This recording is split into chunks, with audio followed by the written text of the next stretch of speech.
Good morning, everybody.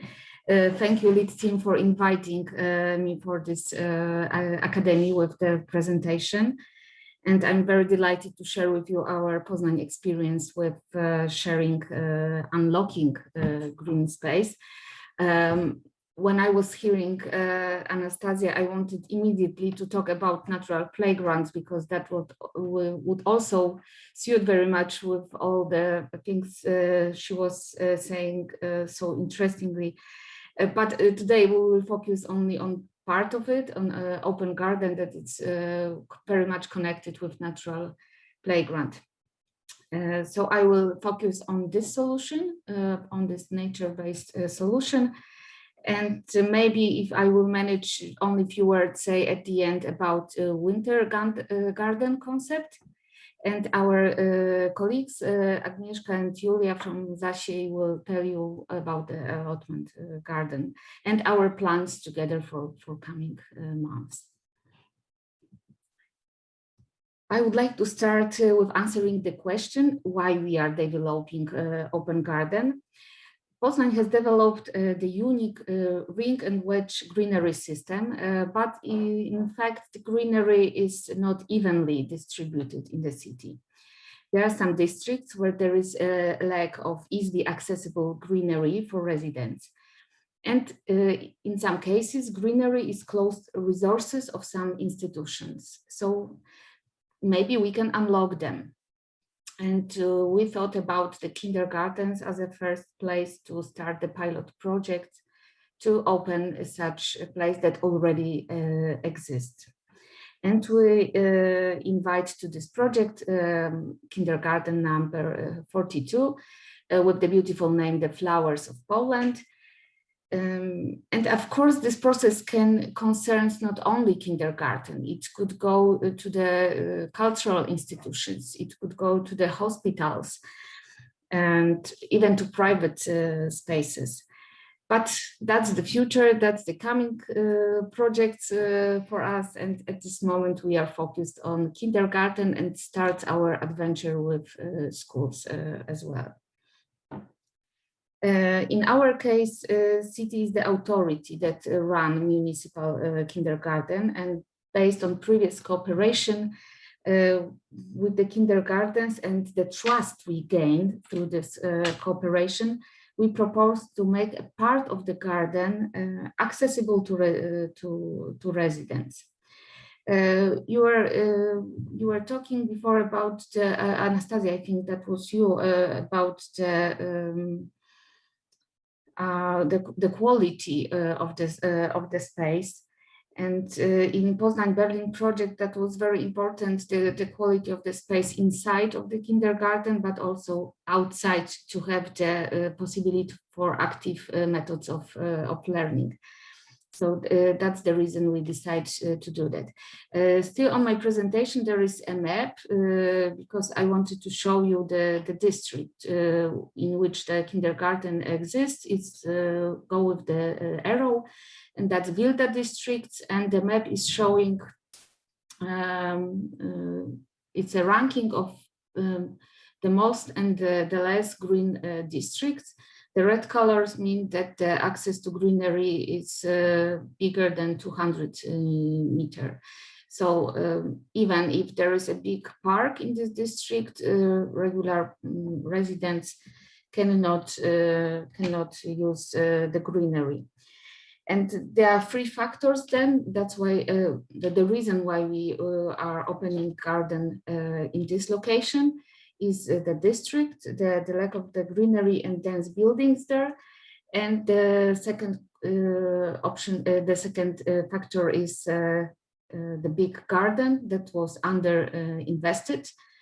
And the really important third factor is openness of the headmaster of the kindergarten that was open for new challenges for the kindergarten. And maybe some few differences between the social garden and open gardens.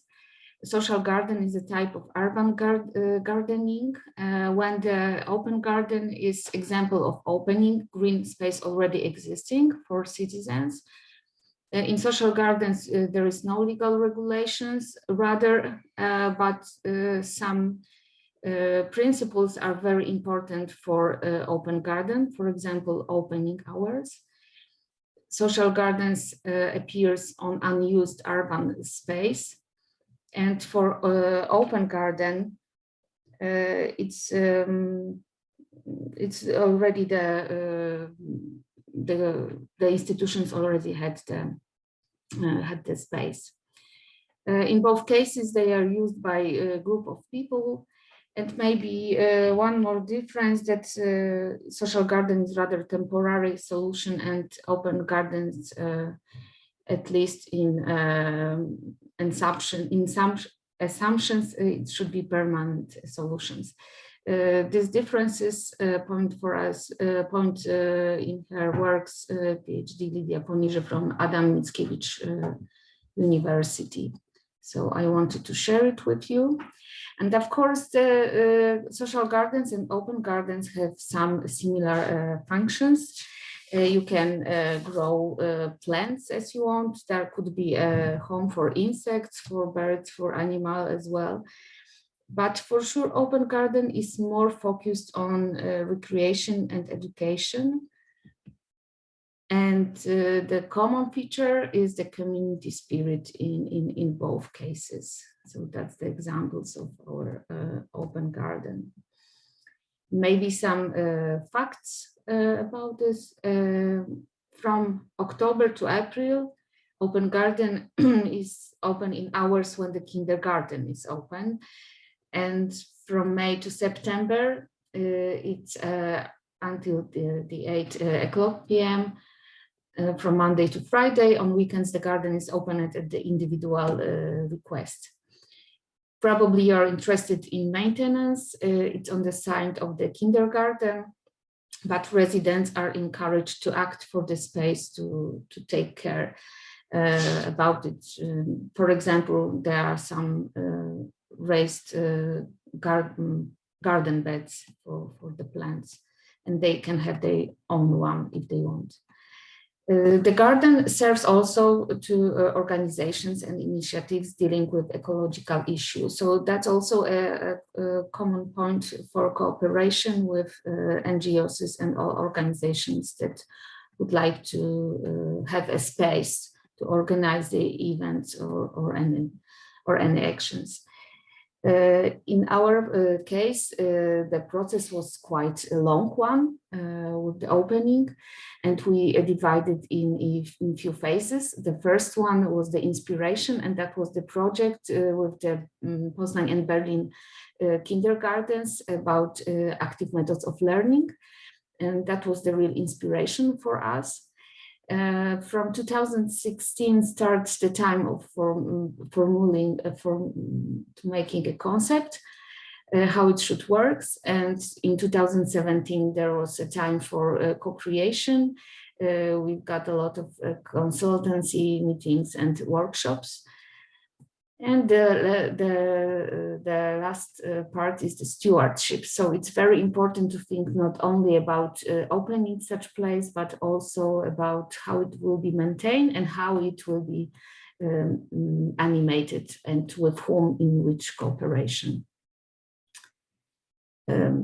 Here you can see the plan of garden that was made in co-creation through these different workshops with different stakeholders, with teachers, with representatives of other institutions in surrounding, also with the police, as you can see, and with experts from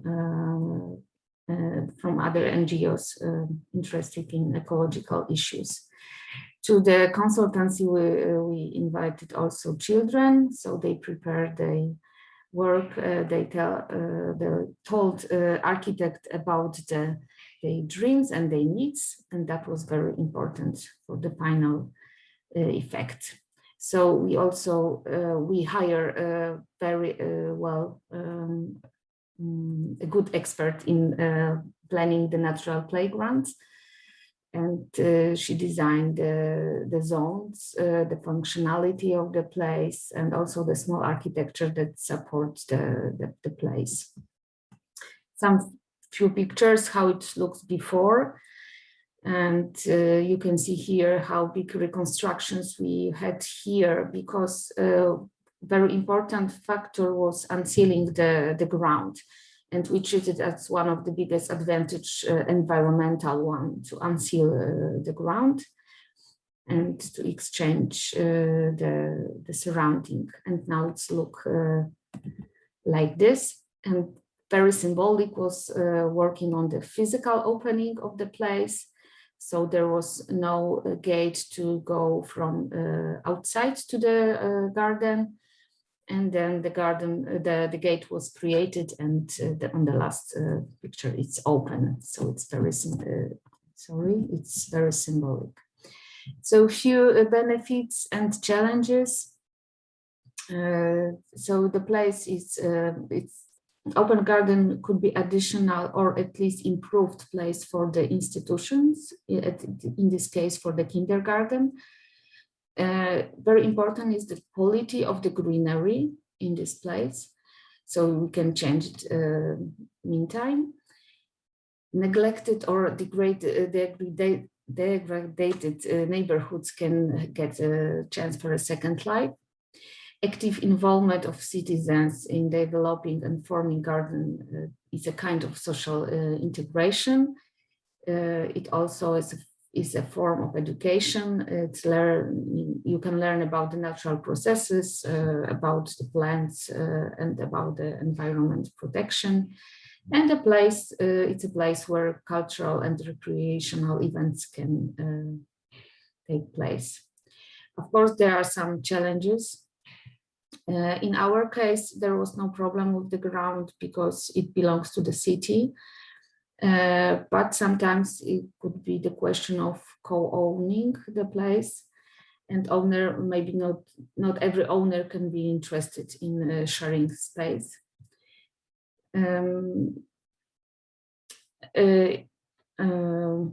It's not so easy to encourage city dwellers to act in favor of garden, and I think that's the similar challenge for social garden. And maybe another one is the fear of vandalism and unwanted guests.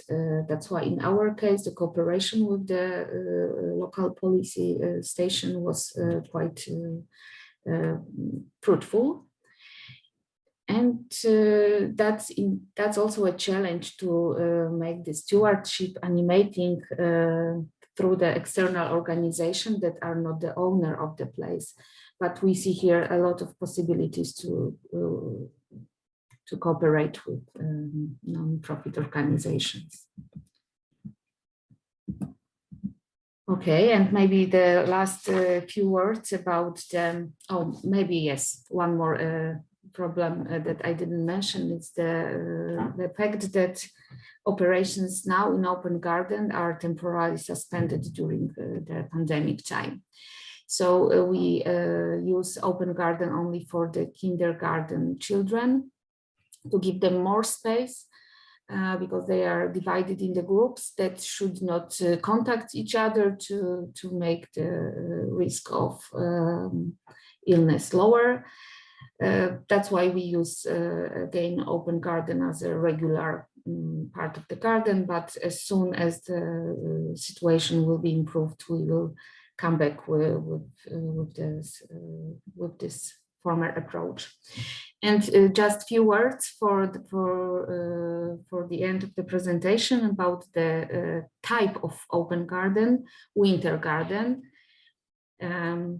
One of the kindergarten in Poznan show us the photos from one of the building that was a mini palm house in the 60s, in 50s and 60s, and they had green lessons there. At the time, there was also a lot of plants, some birds, other animals in this place.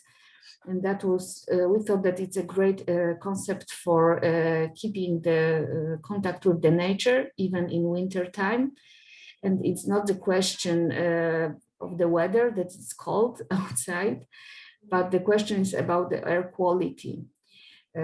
When we install monitoring system in Poznan kindergarten and schools, it's turned out that for some teachers, for parents of children, it's a big fear now of spending time outside when the quality of the air is low. So we thought that it would be great to have also place inside that could be open for different, not only for one school or kindergarten, but to more of them and to other stakeholders.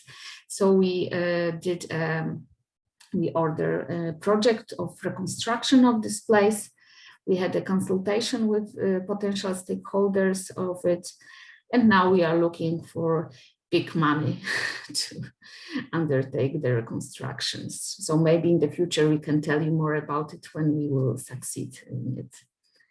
So thank you for possibility to tell about it, and I'm waiting for questions. I think we should move on to the next presentation. As yeah, thank you very much. And then if we have time, we will have questions. Well, 2 more speakers are coming in 10 minutes, which is challenging. Yeah, we will try to be very short. Hello, everyone. Thanks for inviting us, Agnieszka and Dominika. And we are happy to tell you something about our experience in working to open allotment gardens in Warsaw, also in other cities. And creates some social interactions between different people, different groups, as well as implementing practices that would integrate 2 forms of gardening: community gardening and allotment gardening. And I want to share with you my presentation. Okay, I will skip some slides because we don't have much time. So, but briefly, yeah, I tell you about something about history of allotment gardens, a few words about community practices in allotments, together with my colleague Julia, and then we tell a few words about pilot project in Poznan we are going to implement this year. Okay, so family allotment gardens, so-called ROD, is abbreviation from rodzinne ogródki działkowe, literal translation, family allotment gardens. You can see this beautiful picture from the 70s of one of the allotment colonies in Warsaw. And so allotment gardens are plots of land rented by individual people, typically used for growing vegetables and or flowers.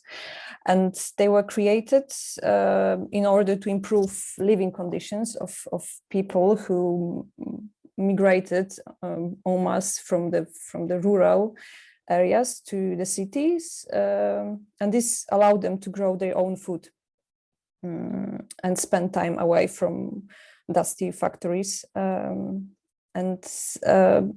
this had a major impact on the health condition and mental well-being. In Poland, we have 4,667 ROD, means the allotment colonies. So this thing you see on the picture, with around 90,000 individual plots. In Warsaw, where we work with Julia mainly, we have 152 RODs, which occupy around 2% of the city surface. And the oldest garden in Poland was established in Grudziądz, and the oldest in Warsaw was Obrońców Pokoju, Peace Defenders, that was established in 1902. So they are quite old, so-called typologies compared to newer forms mentioned by previous speakers.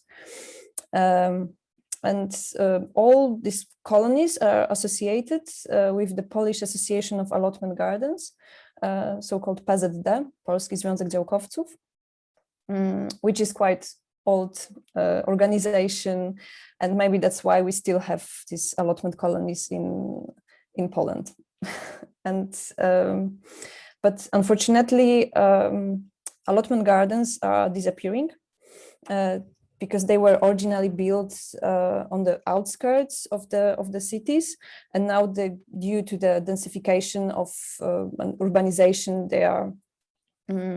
they are found located in the center often, and also the high demand on the land within the city and the lack of social policies in the management of allotment gardens as well caused a gradual liquidation in Warsaw, but also in other European cities.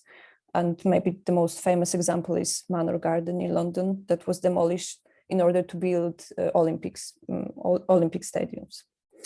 And another problem is privatization of allotment gardens that started in the 90s in Poland, and it resulted in the closing of the whole colonies that they stopped function as this semi-public places, and only few gardens in Warsaw, they still allow residents to come inside and use common space. And here I will tell you something about community practices that we conduct in allotment gardens, because we see these community-based practices, community-involved practices, as also an answer or solution to this precarious status of allotment gardens. And we believe that by building strong community inside allotment colonies and also around them, we can create these inclusive places and open them to the various residents of the cities, and this might give them more stable status in the city planning. So this is a project I started in Warszawscy Działkowcy. In Polish would be Warsaw Allotment Gardeners. It's a project I started in 2015 in one colony in Warsaw, Obrońców Pokoju. And I started from like a purely ethnographic, anthropological, so-called fascination with the place. Because for allotment gardeners for many years, they created very interesting material culture, including architecture, metalwork, use of second-hand materials, and also various ways of gardening and oral history, even customs. And I started to conduct interviews with them, and also documenting interesting examples of this mentioned objects. And then we created a map with gardeners and also with people I invited to the project, which is now available on the website, and it can be used by people who want to come to the garden and observe these different objects. And we also, this was a starting point, kind of like a tool or device to start further activities in the colony. And we started to organize small events like seed exchange, seedlings. Here is the picture of a seedling exchange with gardeners in the colony. So yeah, this is the website of the project, and there are some stories that we collected from the gardeners. Another project, but unfortunately I skip it. It's a similar project, but we conducted last year with my friend Agnieszka Dybowska, another Agnieszka, in Białystok in East Poland, where we also started from collecting stories, going to the garden, and we created a map, and that was also starting point for further activities. We were invited by a public gallery, Galeria Arsenał, and we also created a kind of like a interpretation of artwork, which was back then exhibited in the gallery. So this is interpretation of the artwork we did with gardeners from the garden. And this is our motherland garden in Warsaw, where we conduct most of our activities as an association. I'm also part of this garden as an allotment gardener. And in 2019, I became allotment gardener there. And together with my neighbor, Pani Halina, we decided to use a gardener's house, clubhouse, and we started to organize this women's circle. And that was also starting point for developing future ideas like a seed bank and some discussions about like biodiversity in the garden and permaculture. But then pandemic started, so we couldn't continue it. And maybe here I will give voice to Julia because we don't have much time, and yeah, so I will stop here, and maybe Julia, you can continue.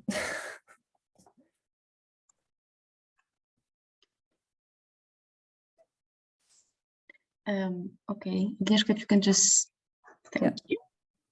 Okay, so hello everyone. Thank you, Agnieszka. I'll take over here. I'll just share my presentation very briefly. Just a second.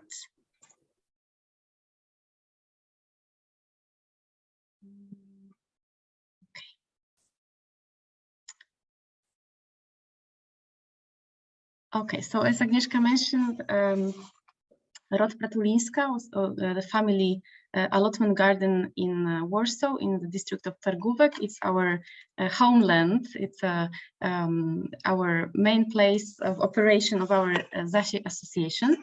And Agnieszka said at the beginning that one of the activities was a women's circle, but I'll also give you a few examples of other activities that we started in the community garden. Agnieszka mentioned at the beginning that she operated or she started doing these activities in the allotment gardens. So I want to underline this. This is quite a particular situation in our community garden, that we work inside the allotment garden. So inside the allotment garden, we have our own community and education garden, which we called Zasiejówka. It's a very small piece of land that was donated by a president of the allotment gardens. The history is quite nice. On one of the meetings that Agnieszka showed before on the picture, within the women's circle, the president was present, and apparently he liked the idea, and he said, why don't you take care of this small piece of land? I mean, it's been abandoned. Before that, there was a beekeeper who had his bees over there, but unfortunately, all the bees are dead right now. So nobody takes care of it. So why don't you take it? And that's how it all started. We took this small piece of land that you see on the picture, and we started to build it ourselves. The very important thing for us is permaculture, zero waste movement. So basically all the things that you see on the pictures were collected or donated by the people or collected by us, sometimes even found on the dumpsters. So it was very important for us that we don't buy objects. It was one of the values of the garden. We wanted to show that you can do something from nothing, basically. You can build it yourself. Another important element for us was to build the compost. And maybe I will just show it on the next picture. Here you can see the public compost space. And it's not only a place where you can recycle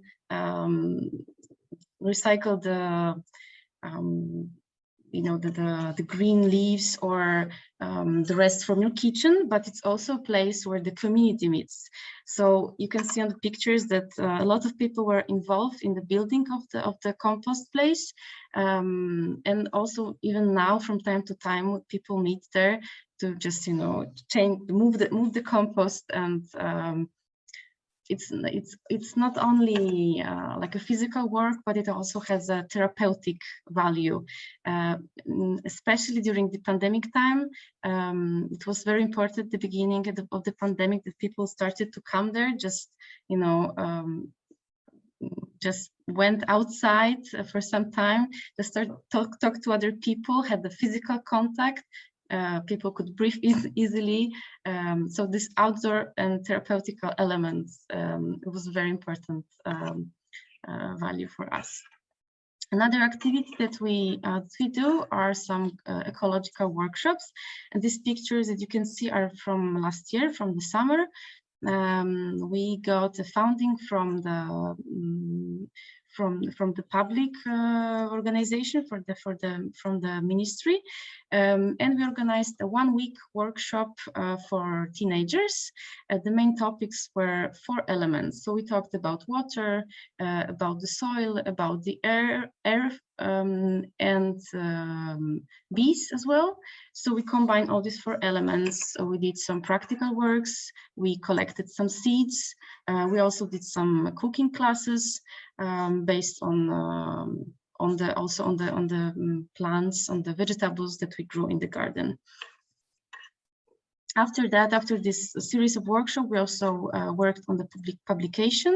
We invited the teenagers to give us some text and photographs. So everybody was involved also in the process of this publication. You can also find it on our website and use it. It's in both languages, in Polish and in English. And the last thing I would like to talk, it's our seed saving community that we started to build only in the spring. So you can see on the pictures, it was still quite cold outside. I also wanted to show you, because I have it here with me, some seeds. Just you can see me in the camera. This is basically like a start for the seed bank.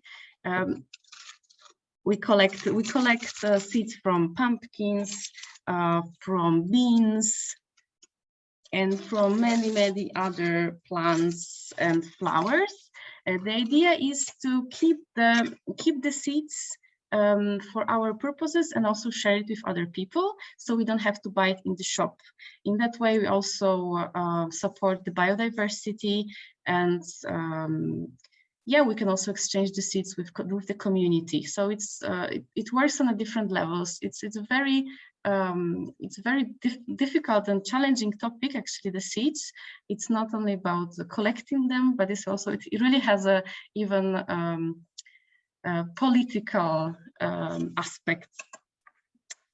Okay, and the last thing I would like to talk very briefly, it's our project in Poznan that will start in May. We've been invited by the city of Poznan to participate in the project of unlocking or opening the allotment gardens there. Here on my slide, you can see the map of city of Poznan, and the area of allotment gardens are on the left down corner of the map. It's a very interesting, it seems to be a very interesting place because it's surrounded by different institutions like kindergartens, high schools, elementary schools, but also some local clubs and even scout groups operate them there. So the project itself will start in May and will last until October this year. So we'll have around 6 months to work to do this field work. And the project will start with research. So for about 2 months, we'll be coming to Poznan and we'll be talking to different institutions and also to gardeners, allotment gardeners themselves, just to learn who they are, what kind of activities they're interested in. And after this part, there will be a second part of the project where we will try to implement the ideas, and we'll organize some events for both allotment gardeners, but also we'll open the garden to the public. And for example, it could be a walk where we invite people from the outside and show the garden, so the gardeners can talk about their beautiful flowers and vegetables that they grow there. So the result of the project would be a catalog of the best practices to implement on a larger scale. This is only a pilot project, which will be held this year, but we hope that in the future, after we get some good results, it can be implemented on a larger scale in Poznan, or maybe even in the other cities. Maybe just the one thing at the end, we can't tell you exactly what will be the results and what activities we'll be doing, particularly in the garden, because it's a very, it's like a process. It's ongoing project. So it's all based not only on our ideas, but also on the needs of the community. And this is quite an important aspect of this project. So I think that's it. Thank you very much from me and from Agnieszka, from the association, the Zasia Association, and